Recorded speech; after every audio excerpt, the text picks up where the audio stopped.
2월 7일 화요일 새벽 예배 하나님 앞에 드리시겠습니다. 고마우신 하나님, 우리가 너무 당연하게 받아들이는 이 하루와 이 순간들이 하나님, 시간이 지나면서 우리가 믿음으로 고백하게 되는 건 이 모든 것이 다 은혜입니다. 하나님께서 지켜주신 특별한 은혜가 아니고서는 하나님, 우리의 평온한 일상을 누릴 수 없는 것을 고백합니다. 하나님, 저 반대편 터키에서 하나님, 지진으로 인하여 수많은 사람들의 생명이 잃어가고 있는 이때에 하나님, 두렵고 떨림으로 고백하게 되는 것은 우리의 삶이 주님의 손에 있습니다. 주님, 사랑하는 주의 백성들이 이때에 우리의 삶이 누구의 손에 있는지 다시 한번 더 기억하게 해주시고, 우리를 통하여 또 하나님 어떤 일을 또 어떻게 하나님 이 가운데 우리가 해야 될 일은 무엇인지 다시 한번 더 살펴볼 수 있는 지혜가 우리에게 있기를 소망합니다. 주님, 오늘도 우리에게 은혜 내려주셔서 이때 주시는 주의 깨달음과 또 이때 우리가 해야 될 일들 잘 분별할 수 있도록 주님 도와주옵소서. 사랑하는 예수님의 이름으로 감사하며 기도합니다. 아멘. 찬송가 384장 함께 찬양 드리시겠습니다.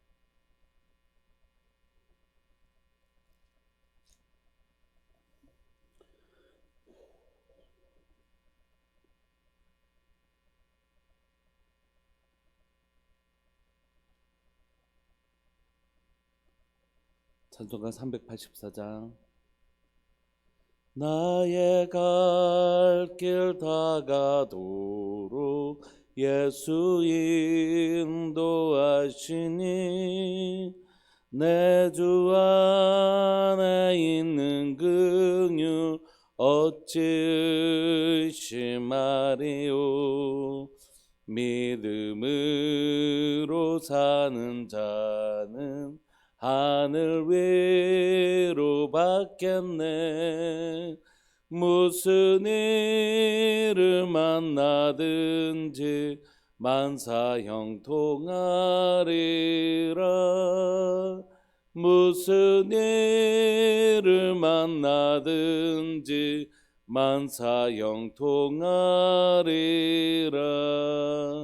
나의 갈 길 다가도록 예수 인도하시니 어려운 일 당한 때도 족하는 은혜 주시네.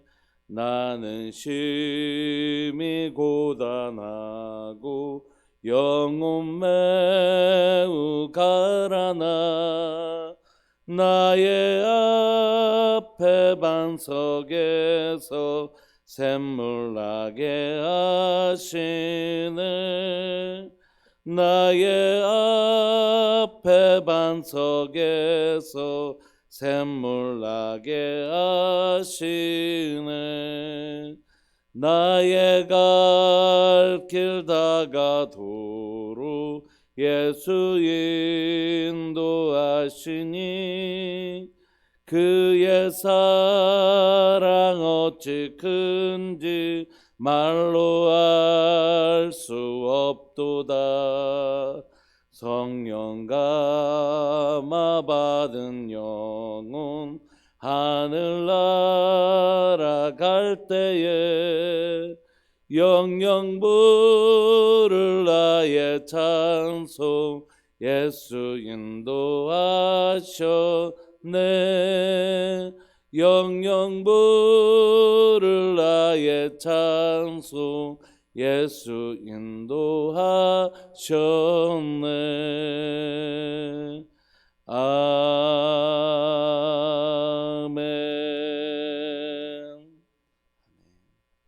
우리 하나님의 말씀 사무엘상 9장 1절부터 14절까지 함께 보시겠습니다.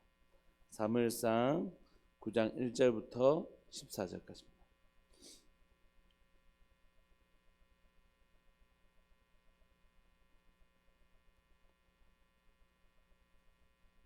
우리 함께 읽으실까요? 사무엘상 9장 1절부터 14절까지 시작.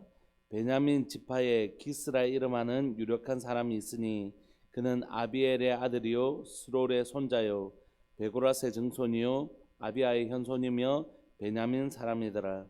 기스에게 아들이 있으니 그의 이름은 사울이요 준수한 소년이라. 이스라엘 자손 중에 그보다 더 준수한 자가 없고 키는 모든 백성보다 어깨 위만큼 더 크더라. 사울의 아버지 기스가 암나기들을 읽고 그의 아들 사울에게 이르되 너는 일어나 한 사환을 데리고 가서 암나기들을 찾으라 하매 그가 에브라임 산지와 살리사 땅으로 두루 다녀보았으나 찾지 못하고 사알림 땅으로 두루 다녀보았으나 그곳에는 없었고 베냐민 사람의 땅으로 두루 다녀보았으나 찾지 못하니라.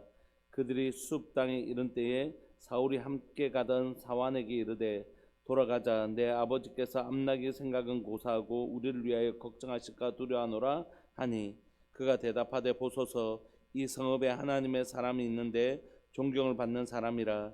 그가 말한 것은 반드시 다 응하나니 그리로 가사이다. 그가 혹 우리가 갈 길을 가르쳐 줄까 하나이다 하는지라. 사울이 그의 사환에게 이르되 우리가 가면 그 사람에게 무엇을 드리겠느냐. 우리 주머니에 먹을 것이 다였으니 하나님의 사람에게 드릴 예물이 없도다. 무엇이 있느냐 하니 사환이 사울에게 다시 대답하여 이르되 보소서 내 손에 은 한 세겔의 4분의 1이 있으니 하나님의 사람에게 드려 우리 길을 가르쳐 달라 하겠나이다 하더라.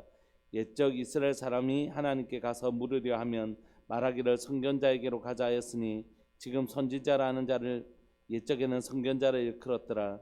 사울이 그의 사환에게 이르되 내 말이 옳다. 가자 하고 그들이 하나님의 사람이 있는 성읍으로 가니라. 그들이 성읍을 향한 비탈길로 올라가다가 물길으로 나오는 소녀들을 만나 그들에게 묻되 선견자가 여기 있느냐 하니 그들이 대답하여 이르되 있나이다. 보소서 그가 당신보다 앞서갔으니 빨리 가소서. 백성이 오늘 산당에서 제사를 드리므로 그가 오늘 성읍에 들어오셨나이다. 당신들이 성읍으로 들어가면 그가 먹으러 산당에 올라가기 전에 곧 만나리이다. 그가 오기 전에는 백성이 먹지 아니하나니 이는 그가 재물을 축사한 후에야 청함을 받은 자가 먹음이니이다. 그러므로 지금 올라가소서. 곧 그를 만나리이다 하는지라. 그들이 성읍으로 올라가서 그리로 들어갈 때에 사무엘이 마침 산당으로 올라가려고 마주 나오더라. 아멘. 우리는 이제 8장까지 이스라엘 백성들이 왕을 구하는 장면을 보았습니다. 하나님께서 왕정 제도를 부인하는 것은 아닙니다. 하나님께서 이미 신명기에 왕정 제도를 허락하신다는 말씀을 주셨지만 그들이 이 왕정 제도를 구하는 중심을 하나님께서 책망하십니다. 왜냐하면 그건 우상 숭배와 똑같은 마음으로 그들이 왕을 구하기 때문입니다.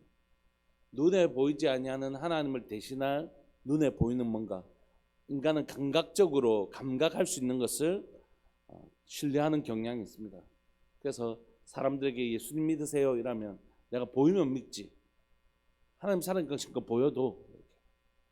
그래서 눈에 보이는 것을 손에 만져지는 것, 그때야 비로소 그 사람은 그것이 있다라고 인정하는, 우리에게는 감각적으로 느껴지고 확인되는 것만 믿으려고 하는 성향이 인간에게는 있습니다. 사실 그건 믿는 게 아니고 확인하는 것이죠. 믿음은 보이지 않고 바라지 않는 것, 보이고 바라는 것들, 아직 내 눈에 보이지 않는 것에 대해 보이지 않으니까 믿음이라는 게 있는데, 보는 것을 보이기 때문에 믿겠다는 것, 확인하는 거죠. 있는 걸 확인하는 것. 인간은 그런 성향이 있어요.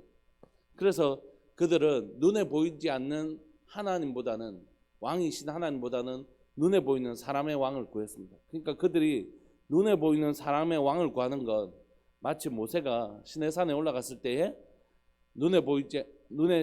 자신의 눈에 모세가 사라진 그 시간에 눈에 보이는 금송아지를 구했던 것과 똑같은 마음으로 그들이 구했던 것입니다. 그래서 오늘도 우리 안에 눈에 보이지 않는 하나님 대신 눈에 보이는 뭔가를 우리의 안정감으로 삼으려고 하는 태도, 이게 다 사실 우상숭배이거든요. 우리 속에 부인할 수 없는 건 뭐냐면 통장의 잔고의 크기에 따라서 내 마음이 요동치는 거. 아이고 통장만 봐도 든든하다. 근데 그 통장의 잔고가 싹 점점 줄어져 가면 내 마음이 요동치는 것을 경험하는 것이죠. 우리 모두 다 그런 마음이 있다는 걸 부인하기 어려운 것이에요. 성경에는 누차 하늘에 나는 새도 들풀도 입히시고 먹이신다 하더라도 그렇게 하나님의 말씀이 기록되어 있는데, 우리의 마음속에 우리의 안정감은 눈에 보이지 않는 하나님이 아니라 눈에 보이는 뭔가가 우리의 안정감이 될 때가 너무너무 많은 거죠. 그래서 하나님은 우리에게 확인받고 싶어 하시고 또 그것을 점검하기를 원하십니다. 그래서 때로는 이삭을 바치라고 하시죠. 우리의 안정감을 삼으려고 하는 것들을 바치라고 하실 때가 있는 거죠. 그래서 진짜 우리의 삶의 안정감이 하나님께 있음을 확인하고 하나님 앞에도 하나님 앞에 확인하기를 원하시고 우리 가운데 우리 자신을 점검하기를 원하실 때가 있죠. 그럼에도 불구하고 하나님은 지금 이스라엘 백성들의 그 요구, 왕을 세우신 거 허락하셨습니다. 근데 왕을 허락하실 때 그냥 왕 세워주시는 게 아니라 그 왕정제도를 통하여 그들이 우상을 세우는 왕이 아니라 그들이 왕을 요구했기 때문에 왕은 세워주시지만 그 세운 왕을 통하여 누구의 주권이 이루어지도록요, 하나님의 주권이 이 왕을 통하여 이루어지는 하나님의 왕정제도를 위한 안전장치를 만드세요. 그게 뭐냐면 네 가지인데요. 하나는 그 왕을 반드시 하나님이 임명하십니다.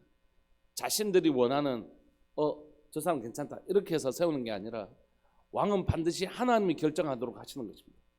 그게 그 왕정제도가 우상을 만드는 눈에 보이지 않는 하나님을 대신할 우상과 같은 왕이 아니라 하나님이 임명하시는 왕, 그 왕정제도가 하나님의 주권, 하나님의 나라를 이루는 방식으로 만들려고 하는 것입니다.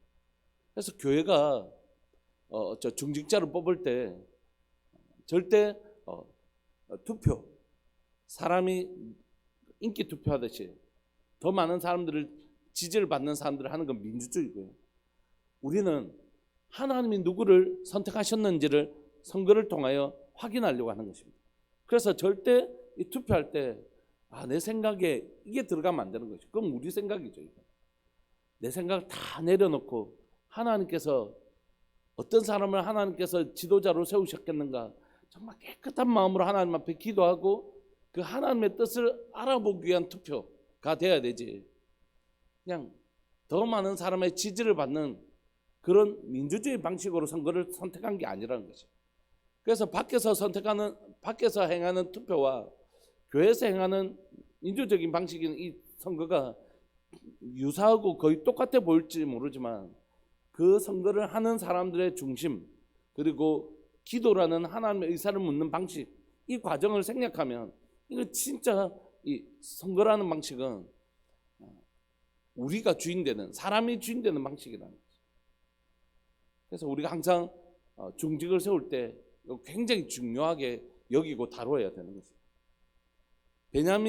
이 지금 사울이라는 왕을 세울 때도 왕정 제도에 있어서 가장 중요한 건 뭐냐면 누가 이 왕을 세우시는가 하는 것인데 그건 철저하게 하나님이 세우시는 것입니다. 근데 하나님이 세우시는 것을 어떻게 확인할 수 있습니까? 하나님이 세우신 제사장을 선지자들을 통하여 기름 붓게 하시는 것이죠. 오늘은 사무엘이라는 선지자를 통하여 그 하나님이 이 사람을 선택하셨다는 것을 기름 부음으로 확인했습니다. 그런데 그것도 온전치 않잖아요. 그 선지자가 실수할 수도 있잖아요. 그래서 더 안전장치가 있는데 그게 하나님의 영이 그에게 감동되는지를 확인하는 거죠. 그리고 하나님의 영이 그 사람에게 감동됐는지를 증명하는 방식은 뭡니까? 하나님께서 그에게 권능을 주셔서 이스라엘을 괴롭히는 사람들을 쳐서 이기는 하나님의 권능, 통치. 하나님의 통치가 누구를 통하여 나타난다고요? 단순히 힘이 세져갖고 다른 사람을 물리친다는 게 아니라 하나님이 이 땅을 다스리고 계심을 그 왕을 통하여 보여주시는 이 네 가지 방식. 하나님이 지명하신다, 선지자를 통하여 기름 부어주신다, 하나님의 영의 감동을 받는다, 하나님의 통치를 나타내는 통치적 행위가 일어난다. 이 네 가지가 왕정제도가 사람의 방식이 아닌 하나님의 왕정제도가 하게 하시는 하나님의 방식이었습니다. 이제 우리는 이 네 가지를 통하여 왕정제도가 사람의 방식으로 우상을 세우는 방식이 아닌 하나님의 통치를 나타내는 방식으로 가시는 하나님의 역사를 우리가 이제 볼 것이에요. 우리가 그 과정에 오늘 9장 1절부터 14절까지 하나님이 누구를 선택하셨다고요? 사울을 선택하셨다고 보는 것이죠. 1절 보시면 베냐민 지파의 기스라이라고 하는 유력한 사람이 있는데 이 유력한 사람이라는 것은 이 여러 가지 의미로 쓰이는데 이 힘센 사람을 의미하는 것입니다. 용사. 그러니까 여기에는 이 용사라는 건 육체적인 힘을 가진 사람을 의미하기도 하고 또 이제 영향력이 큰 사람들 의미하기도 하죠. 어쨌든 베냐민 지파에 기스라 이름하는 유력한 사람이 있는데 이 사람은 베냐민 지파에 아주 힘이 세든지 그 다음에 힘이 세다는 건 꼭 전쟁을 하는 시기였기 때문에 그것이 곧 영향력이 있다는 것을 의미하는 것이거든요. 그런 사람이 있었습니다. 근데 그 사람은 어느 지파였냐면 베냐민 사람이었어요. 이 베냐민 사람인데 이 이스라엘에서 그 사사기에서 이 우리가 읽었던 것처럼 베냐민 지파는 어떤 사람이었습니까? 베냐민 지파는 마지막에 소멸될 위기에 있었던 그 베냐민 지파잖아요. 그러니까 지금 여러분 이 그 사사기 시대의 끝물이라고 할 수 있는 요 때에 베냐민 지파라는 건 원래 가장 작은 지파이기도 했지만 지금 상황이 어떤 상황이라고요? 없어질 위기가 있었던 그 진짜 작은 지파, 진짜 너무너무 지금 그 생존 자체가 어려웠던 지파, 그게 베냐민 지파. 그 지파에서 누가 나오냐면 왕이 될 자가 나오는 것입니다. 하나님께서 베냐민 지파, 가장 작은 지파에서 이 그 사울이 왕이 될 사람을 나오게 하신 것이죠. 2절에 보시면 기스에게 아들이 있으니 그의 이름은 사울이요 준수한 소년이라 이스라엘 자손 중에 그보다 더 준수한 자가 없고 키는 모든 백성보다 어깨 위만큼 더 커더라. 그러니까 지금 이 사울은 두 가지 조건이 함께 있는 것입니다. 어떤 조건이죠? 하나는 아버지가 유력한 집안의 사람이에요. 유력한 집안의 사람이고, 그 다음에 준수한 소년인데 이스라엘 자손 중에 그보다 더 준수한 자가 없었고 키는 모든 백성보다 어깨만큼 더 컸다는 얘기가 뭐냐면 아주 키가 컸다는 것인데, 덩치가 컸다는 건 뭐냐면, 여러분 지금은 세종대왕처럼 이렇게 다스리는 시대가 아니잖아요. 지금 이 배경은 왕을 세워달라는 것은 군사들을 이끌고 우리 대신에 싸워나갈 광개토 대왕과 같은 왕을 지금 원하는 것이에요. 그러니까 이 왕의 조건은 문무를 갖추고 뭐 이런 게 아니라, 물론 문무를 갖춰야 되겠지만 이 백성들이 원하는 왕은 뭐냐면 전쟁에 능한 자를 원하는 것입니다. 그러니까 이 덩치가 크고 힘이 좋고 이 싸움에 능한 이 사울의 모습은 그들이 원하는 딱 그 모습이죠. 그러니까 이 사울에게는 이런 장점이 있었습니다. 그런 사울이 가지고 있는 또 큰 핸디캡이 있었는데, 그게 뭐냐면 베냐민 지파라는 것이 진짜 지파들 중에 가장 영향력이 작은 지파. 그러니까 예를 들어서 어떤 일을 하자, 나를 따르라 뭐 이럴 때 자기의 지지 기반이 뭐가 있냐면 자기 지파 사람들인데, 유다 지파라든지 에브라임 지파라든지 이런 지파면 얼마나 힘이 실리겠어요. 근데 베냐민 지파니까 뭔가를 하자 할 때 자기의 지지 기반이 될 사람들이 얼마 안 되고 아주 작은 것이, 그러니까 왕이 될 만한, 왕으로서는 핸디캡이 될 만한 것이죠. 그래서 우리는 생각합니다. 왕으로서 이런 조건은 참 좋은데 베냐민 지파가 좀 아쉽네. 근데 여러분, 사울을 읽어나가면서 사울의 핸디캡은 뭐였냐면 베냐민 지파라는 게 아니라 오히려 뭐였죠? 자기의 힘을 의지하는 거였죠. 오히려 베냐민 지파였다는 것. 그래서 나중에 그가 왕으로 선택됐을 때 자신은 뭐라고 고백합니까? 나는 할 수 없습니다. 나는 베냐민 지파에 속한 사람인데요, 내가 어떻게 왕이 될 수 있겠습니까? 이렇게 얘기하잖아요. 그게 뭐라고요? 그게 오히려 그 장점이 되었다. 우리는 생각합니다. 내가 가지고 있는 장점이 되고, 내가 생각하기에 또 사람들이 보기에 단점이라고 얘기하는 것이 단점이라고. 근데 성경은 그렇게 얘기하잖아요. 약할 때 강하면 됩니다. 나의 연약함이 오히려 내 장점을 가지고 할 수 있는 게 몇 가지나 되겠어요. 여러분, 저희 가지고 있는 장점 가지고 사람들에게 얼마나 할 수 있겠습니까? 그리고 그 장점을 막 내세울 때 사람들이 야, 저 진짜 잘한다 이렇게 해주지 않아요. 잘하니까 혼자 한번 해보십시오 이렇게. 근데 제가 제 약함을 인정할 때, 여러분 사람들에게도 제가 이렇게 부족합니다, 여러분 좀 도와주십시오 할 때 이 성도들이 또 사람들, 공동체 안에 사람들이 함께 해주는 여백이 필요한 것이죠. 그럼 목사님이 혼자서 다 잘해요. 막 됐다, 목사님 혼자 다 잘하신다, 뭐 우리 필요 없다. 이것과 저는 이런 부분에는 제가 감당할 수 있지만 이런 부분은 제가 잘 못합니다, 여러분도 오셔서 이 부분을 좀 채워주십시오. 여러분들에게 주신 은사와 재능으로 이 공동체를 채워주십시오 할 때 함께 지어져 가는 것이죠. 이런 원리를 뿐만이 아니라 더 뛰어넘어서 내가 약해서 결국 누구를 의지하게 될까요? 하나님만 깊이 의지하게 되는 것입니다. 그게 여러분 이후에 왕정제도가 시작되었을 때 솔로몬에 이르기까지 솔로몬에서 훨씬 더 드러나는 것인데 많은 군마를 두지 말라고 하신 이유는 뭡니까? 내가 가지고 있는 것들을 의지하는 사람이 아니라 나의 부족하고 연약한 결핍, 그래서 나의 도움은 누구에게서 온다고요? 하나님. 하나님의 영이 내게 감동해서 그 권능이 나타나는 방식, 그게 바로 하나님의 사람의 특징입니다. 오늘 이 시간 우리 사랑하는 교회가 무엇을 자랑하는 교회가 되어야 될까? 너무 선명하게 얘기하는 것이죠. 나의 힘과 능력은 무엇인가? 내가 가지고 있는 장점, 내가 가지고 있는 능력이 나의 장점인가? 아니면 나의 연약함 때문에 하나님을 깊이 의지하는 그 사람, 그래서 날마다 하나님 앞에 엎드리는 그 사람이 정말 하나님 쓰시는 사람의 그 장점인가? 이거 확인할 필요가 있는 것이죠. 사무엘상은 사울을 왕으로 세우면서 하나님께서 왜 사울을 선택하셨는가? 그건 그가 머리가 다른 사람보다 한 머리만큼 더 커서 선택한 것이 아니라 베냐민 지파였기 때문에. 결국 그가 이 장점을 잃어버렸죠. 자기 마음대로 해버립니다. 4절에 보시면 그가 에브라임 산지와 살리스 땅으로 두루 다녀보았으나 찾지 못하고 그가 3절에 보시면 사울의 아버지 기스가 암나기를 잃어버리는 사건이 생깁니다. 왜 이 갑자기 왕을 세우는 장면에서 암나기 사건이 등장할까? 그 한번 제가 사무엘상 설교한 적이 있었는데 당시에 왕들은 전쟁에 나갈 때는 말을 쓰지만 평소 때는 뭘 타고 다닌다고요? 나귀를 타고 다닙니다. 그러니까 지금 나귀를 잃어버렸다는 건 뭐냐면 이스라엘 백성들이 지금 뭐가 없다는 것이죠? 왕이 없고 지도력을 잃어버린 상태를 지금 보여주고 있는 것입니다. 그래서 나귀를 찾는 장면은 정확하게 뭐하고 일치할까요? 나귀를 찾는 과정은 왕을 찾는 과정하고 똑같이 일치합니다. 잃어버린 나귀를 찾기 위해서 누구를 찾아가죠? 사무엘을 찾아가죠. 그래서 사무엘을 찾아갔을 때 나귀도 찾지만 뭐도 찾으실까요?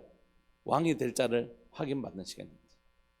그래서 이 나귀 사건이 등장하는 것은 나귀가 이 1차 독자인 사무엘상의 1차 독자가 되는 이스라엘 백성들에게 지금 나귀 왕을 잃어버린 것, 왕을 찾으러 가는 장면이네, 바로 이해할 수 있는 것입니다. 우리에게는 조금 이런 설명이 필요하지만 1차 독자였던 이스라엘 백성들에게는 그냥 이게 손쉬운 비유로 보여준 것입니다. 4절에 보시면 그가 에브라임 산지와 살리스 땅으로 두루 다녀보았으나 찾지 못하고 살리 땅으로 두루 다녀보았으나 그곳에는 없었고 베냐민 사람의 땅으로 두루 다녀보았으나 찾지 못한지라. 그가 왕을 구했잖아. 이스라엘 백성들이 왕을 구했지만 아직 왕을 찾지 못하고 얻지 못하는 그 상황을 그대로 보여주는 것이죠. 그들이 숲 땅에 이를 때 사울이 함께 가던 사환에게 이르되 돌아가자. 내 아버지께서 암나기 생각은 고사하고 우리를 위하여 걱정하실까 두려워하노라. 이렇게 해서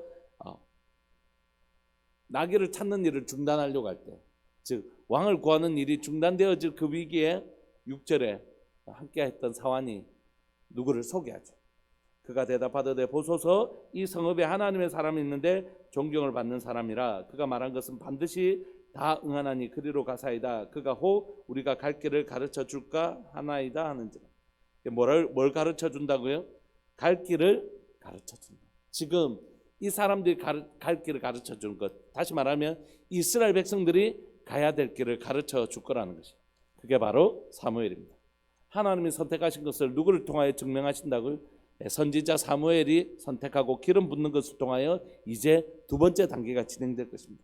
7절 사울이 그의 사환에게 이르되 우리가 가면 그 사람에게 무엇을 드리겠느냐? 우리 주머니에 먹을 것이 다하였으니 하나님의 사람에게 드릴 예물이 없도다. 무엇이 있느냐? 하나님 앞에 하나님의 뜻을 구하기 위해서 하나님 앞에 드릴 예물이 없어서 우리 없다 이렇게 얘기했는데 사환이 은 한 세겔에 4분의 1이 있다고, 이거 우리 드려서 하나님의 뜻을 함께 구합시다 이렇게 얘기하는 것입니다. 여러분 지금 이 과정들을 뭘 보냐면 중단될 위기가 있었잖아요. 우리 그냥 가자, 아버지가 걱정하겠다. 근데 사환을 준비하신 하나님, 드릴 예물이 없는데 은 4분의 1이 준비되었. 이게 다 우연이죠? 아니요. 우리가 얘기하는 것이죠. 참새 한 마리가 두아살을 팔리는 것이 아니냐? 하나님께서 허락지 아니하시면 안 되나? 하나님의 섭리와 경륜을 살펴보는 것입니다. 지금 여러분 하나님께서 나귀를 통하여 사울을 누구에게로 인도하시는 과정이죠? 사무엘에게를. 그러니까 이 과정들이 성경이 뭐라고요? 우연 아니다 이렇게 얘기합니다. 하나님 지금 우리의 삶에 세밀하게 인도하고 계신다.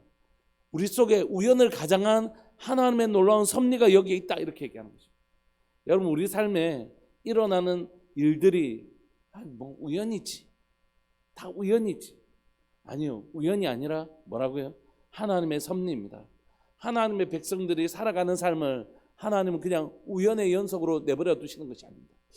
요즘에 목사님 우리 집에 이런 일이 있어요, 우리 가정에 이런 일이 일어났어요 라는 게 우연이 아니라는 것이, 그 속에 담긴 하나님의 섭리와 계획을 질문하는 일은 너무너무 중요하죠.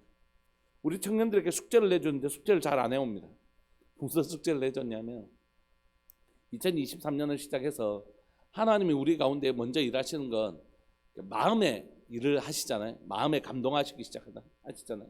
그래서 너희들 마음에 무슨 감동이 일어났다면 그거 좀 적어와라. 그래서 이번 주까지 또 숙제를 냈어요. 우리 마음에 하나님 어떤 감동을 주세요. 어제는 이제 하루 보내다가 한 청년이 이제 생각이 나서, 이제 공부하고 있는 청년이 생각이 나서 그 청년에게 공부할 때 힘내라고 치킨 한 마리 보내야 되겠다 해서 보냈거든요. 그러니까 그런 마음이 드는 거예요. 이게 하나님 주신 생각일 수도 있고 그냥 제가 뭐 생각했을 수도 있잖아요. 근데 그 감동을 생겼을 때 순종해 보는 거예요. 순종을 해보는 거죠. 그러면 그때 그게 검증이 되는 것입니다. 오늘 이 일이 누구에게 갔을 때요? 사무엘에게 갔을 때 이게 하나님 뜻이구나라는 게 그 검증이 되잖아요. 그 순간까지는 아직 잘 모르지 않습니까? 우연이네. 우연히 나귀를 찾으라고 우연히 포기하려고 했는데 사환이 사무엘 얘기를 하고, 또 뭐 드릴 만한 예물이 없는데 은사 4분의 1이 우연처럼 보이잖아요. 그 우연을 따라 순종하며 걸어가 보면 그게 우연인지 하나님의 섭리인지 알 수 있는 것이죠. 8절에 사환이 사울에게 대답하였는데 보소서 내 손에 은사 한 세겔의 4분의 1이 있습니다. 하나님의 사람에게 드려 우리 길을 가르쳐 달라 하겠나이다. 그래서 선지자 선견자에게 부르러 가죠. 그래서 사울이 그의 사원에게 말하되 내 말이 옳다, 가자 하고 그들이 하나님의 사람이 있는 성읍으로 가는데, 그 다음에 한번 보십시오. 11절 그들이 성읍을 향한 비탈길로 올라가다가 물길으로 나오는 소녀들을 만나 그들에게 묻되 선지자가 여기 있느냐? 여러분 성읍을 향한 비탈길로 올라가다가 해필이면 물길으로 나오는 소녀들을 만나는 겁니다. 마치 뭐가 생각나죠? 아브라함이 이 아들 이삭의 배필을 구하러 갈 때, 또 야곱이 또 갔을 때 이런 만나는 사람들, 그리고 모세가 마찬가지고 다 우연을 가장하고 있지만 하나님의 섭리가 여기 있지. 그래서 그 소녀들을 묻습니다. 근데 그 소녀들이 모를 수도 있잖아요. 그런데 그들이 대답하여 이르되 있나이다. 보소서 그가 당신보다 앞서갔으니 빨리 가소서. 백성이 오늘 산당에서 제사를 드림으로 그가 오늘 성읍에 들어오셨나이다. 마치 지금 이 사람들이 이 선견자를 만나러 온다는 것을 알고 대답하는 것처럼 오늘 이런 일이 있다는 걸 그거 다 알고 있을 뿐만이 아니라, 또 해필 그때에 선견자가 사무엘이 순회하고 있었잖아요. 온 지역을 순회하면서 다니고 있었거든요. 근데 해필 그때 여기에 온 것이에요. 방금 들어왔다는 것이 오늘. 그래서 13절에 당신들이 성으로 들어가면 그가 먹으러 산당에 올라가기 전에 곧 만나리다. 그가 오기 전에는 백성이 먹지 아니하나니 이는 그가 재물을 축사한 후에야 청함을 받은 자가 먹음이니이다. 그러므로 지금 올라가소서 곧 그를 만나리다. 지금 곧 하나님의 예비하심을 볼 수 있는 것이죠. 그들이 성읍으로 올라가서 그리로 들어갈 때 사무엘이 어떻게 해요? 마침 산당으로 올라가려고 마주 나오더라. 여러분 우리가 이걸 보면서 성경 무슨 얘기하냐 하면, 이 삶에 누가 지금 주도권을 가지고 일하고 계시죠? 안 보이지만 하나님이 주도권을 가지고 일하신 거 보이시죠? 믿음의 눈으로 보면 하나님 지금 이 주도권을 가지고 이 일을 진행하고 계시는 것을 봅니다. 사람은 악한 의도로 일을 시작하려고 했어요. 하나님 대신에 우상을 세울 우상과 같은 눈에 보이는 왕을 세우려고 했습니다. 그러나 하나님은 이 일을 변하여 어떻게 해요? 하나님의 통치를 나타내는 왕을 세우려고 하십니다. 그리고 그 주도권을 가지고 이 일을 진행하고 계시죠. 사랑하는 여러분, 사랑하는 교회 가운데 하나님의 기준이 우리의 기준 되기를 소망합니다. 사람의 기준은 어떤 거였죠? 사람들보다 머리나 한 개나 더 큰 그리고 유력한 가문에 있는 사람, 이게 사람의 기준이었어요. 세상의 기준이 교회 안으로 들어와서 우리가 장로님 또 권사님, 시무집사님 중직들을 뽑을 때 저분은 공부 많이 하신 분, 저분 돈 많이 하신 분, 사회적으로 지위가 많으신 분, 이런 기준으로 뽑는 유력한 집안인가, 키가 더 큰가, 이런 것 가지고 우리가 뽑는 경향이 있는 것 같아요. 그렇지 않기를 소망합니다. 우리 교회는 저분이 하나님을 깊이 의뢰하는 분이십니다. 정말 저분을 통하여 하나님이 나타나시는 분이시고, 이런 오히려 그의 약함 때문에 더 하나님만 붙드는 분이신지 점검하는 하나님의 기준이 우리들 교회 기준이 되는 그런 은혜가 있기를 소망합니다. 그리고 우리의 중심에도 어떤 것이 우리의 기준인가, 하나님의 기준이 우리의 기준 되는 그런 기준이 있는 사람 되기를 소망합니다. 두 번째는 우리의 삶의 주도권을 누구에게 드리는가 하는 것이, 하나님께 드려서 순간순간 하나님 내 마음에 감동하시는 대로 순종하며 나아가면 마침내 이 일 가운데 하나님의 섭리와 하나님의 역사를 보게 되는 것입니다. 우연을 가장한 하나님의 섭리가 우리 속에 있다는 것을 믿고 예민하게 반응하고 순종하며 나가는 것입니다. 주도권이 누구에게 있다고요? 우연을 가장한 하나님의 섭리가 제 안에 있고요, 우리가 그 안에 순종하며 나아가는 하나님의 은혜가 있기를 소망합니다. 지난날 이제 우리 청년들한테도 이 얘기를 나눴는데, 지난날 생각하면 그때 하나님께서 굉장히 감동해 주신 게 있었는데 순종하지 못한 때가 있었어요. 생각해 보면 만약에 순종했더라면 어떤 일이 일어났을까 알 수 있을까요? 몰라요. 순종했더라면 알 수 있겠죠. 근데 순종을 그때 못했어요. 그래서 그 일은 영원히 제게 미스테리, 그러니까 알 수 없는 일로 남아있어요. 여러분, 우리가 그 길을 걸어가 보면 이 길 끝에 뭐가 있는지 알잖아요. 근데 안 가보면 모르는 것처럼 너무 아쉽잖아요. 하나님의 말씀에 순종했더라면 어떤 일이 일어났을까. 오늘 우리가 내 안에 내 삶의 주관자 되시는 하나님의 그 역사를 신뢰하고 하나님의 섭리 안에 우리를 좀 맡겨드려서 하나님의 뜻이 이루어지는, 중간에 포기하지 말고 하나님 뜻이 내 삶 가운데 이루어지도록 끝까지 잘 걸어가는 순종의 사람 되면 내 주도권을 주님 앞에 올려드리고 순종하며 나아가는, 하나님의 뜻이 무엇인지 분별하고 하나님의 뜻이 이루어지는 그런 교회와 우리 가정 되셨으면 좋겠습니다. 이 시간 통성을 한번 기도하실까요? 두 가지 말씀에 두 가지를 붙드시고, 하나는 하나님 내 삶에 하나님의 기준, 약할 때 강함되어지는 하나님의 기준이 제 가운데 있게 해주시고, 두 번째는 하나님의 주인 되시는 나의 약함이 강함되어지는 건 하나님의 주인 되시는 거죠. 그때 하나님의 뜻이 이루어지는 것입니다.